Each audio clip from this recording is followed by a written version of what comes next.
Corona ಕಾರಣದಿಂದ 1 ವರ್ಷದ ಬಳಿಕ ಈ ವರ್ಷದ ನಂದಳಿಕೆ ಸಿರಿ ಜಾತ್ರೆ ಮಾರ್ಚ್ 28ರಂದು ನಡೆಯಲಿದ್ದು ಈ ಬಾರಿಯ ಪ್ರಚಾರ ವೈಖರಿ ಭಾರಿ ಗಮನ ಸೆಳೆದಿದೆ.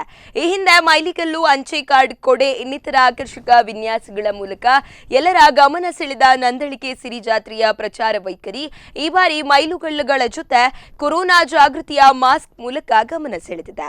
ಮಾರ್ಚ್ 28ರ ದಿನಾಂಕವನ್ನು ನಮೂದಿಸಲಾದ ಮಾಸ್ಕ್ನಲ್ಲಿ ನಂದಳಿಕೆ ಸಿರಿ ಜಾತ್ರೆಯ ಉಲ್ಲೇಖವನ್ನು ಮಾಡಲಾಗಿದೆ. ಕಪ್ಪು ಬಣ್ಣದ ಸುಮಾರು 20 ರೂಪಾಯಿ ಬೆಲೆಯ 1000 ಮಾಸ್ಕ್ ಹಾಗೂ 135 ರೂಪಾಯಿ ವೆಚ್ಚದ 500 ಮೈಲುಗಲ್ಲುಗಳನ್ನು ಕ್ಷೇತ್ರದಲ್ಲಿ ಬಿಡುಗಡೆಗೊಳಿಸಲಾಯಿತು.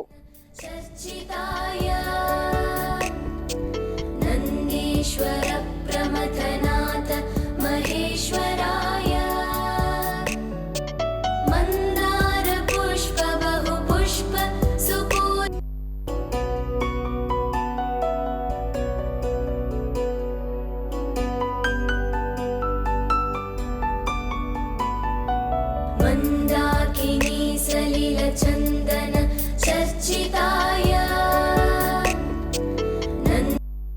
ನಂದಳಿಕೆ ಸಿರಿಕಿಲೆಗೆ ಪ್ರಧಾನವಾಗಿ ಚಿಂತನ ಕ್ಷೇತ್ರ ಮಾಯಿದ ಪುಣ್ಯವೆಡ್ದು ಸುಗ್ಗಿದ ಪುಣ್ಯವೆಂಡು ಒಂಜಿ ತಿಂಗಳು ಜಾತ್ರೆ ನಡಪುಡು ಅಂಚಾಗ ಆ ಸುಗ್ಗಿದ ಪುಣ್ಯವೆಡ್ದು 4 ದಿನ ದುಮ್ಮತವಾದ ಕುಡಿಯೇರನು ಅವೆಡ್ದು ಬೊಕ್ಕ ಮರದ ದಿವಸ ಮೆರವಣಿಗೆ ಹಿಡಿದು ಬೊಕ್ಕ ಅಂಬುಡಿ ಜಾತ್ರೆ ಅವೆಡ್ದು ಬೊಕ್ಕ ಸಿರಿ ಜಾತ್ರೆ ಹಿಡಿದು ಬೊಕ್ಕ ಊರಾಯನ ಅಂಚನೆ ಬಾಕ್ಯಾರ ದ್ವೀಪ ಮೂಡು ಸವಾರಿ ಹಿಡಿದೊಕ್ಕ ರಥೋತ್ಸವ ಅಂಚನೆ ಅವಾಭೃತ ಪಂಪಿನ ಚಿಂತನ ಕುಡಿಯೇರ್ದು 210 ದಿನದ ಜಾತ್ರೆ ನಡಪರೆ ಉಂಟು. ಈ ವರ್ಷದಾನಿ ಒಂಚೂರು ತೆಗ್ಗಟ್ರು ಬಾರಿ ವಿಜೃಂಭಣೆ ನಡಪಡು ಬಂದು ಬಾರಿ ಈ ಸಲದ ನಂದಳಿಕೆ ಸಿರಿ ಜಾತ್ರೆ ಮಾರ್ಚ್ 28ನೇ ಭಾನುವಾರ ಬಹಳ ವಿಜೃಂಭಣೆಯಿಂದ ನಡೆಯಲಿಕ್ಕಿದೆ. ಅದರ ಪೂರ್ವ ತಯಾರಿ ಈಗಾಗಲೇ ಆರಂಭವಾಗಿದೆ.